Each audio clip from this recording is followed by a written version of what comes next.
हाय दोस्तों, आप देख रहे हैं इन डार्क नाइट एजे के साथ। चलिए बढ़ते हैं आज की कहानी की ओर। यह कहानी एक ऐसे गांव की है जहां लोग पिछले 100 सालों से आज तक कभी होली नहीं मनाई। ये बात सुनने में अजीब तो ज़रूर है, लेकिन यह बिल्कुल एक सच्ची घटना है। तो चलिए इस रहस्य को जानने के लिए कहानी की ओर बढ़ते हैं।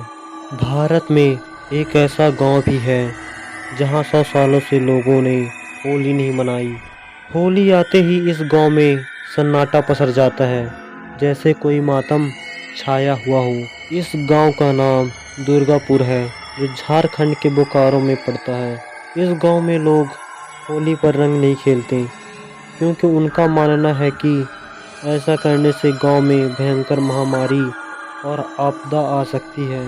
9,000 की आबादी वाले इस गांव में लोग अपने मर चुके राजा के आदेश का पालन आज भी कर रहे हैं, और इस बात से डरे हुए हैं कि उन्होंने यदि राजा की आज्ञा नहीं मानी तो उनका भूत गांव में आकर तबाही मचा देगा।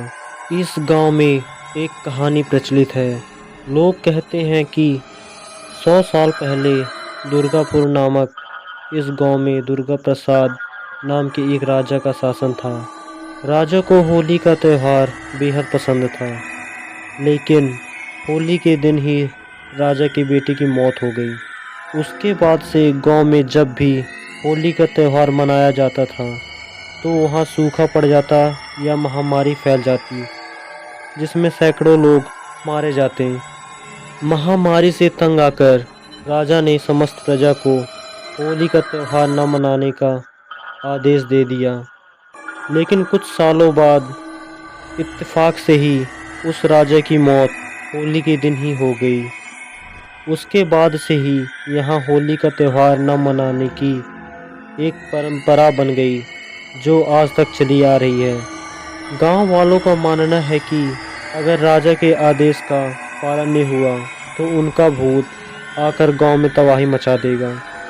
तो दोस्तों, ये कहानी यहीं पर समाप्त होती है। जल्द ही मिलेंगे एक और दिल दहला देने वाली कहानी के साथ।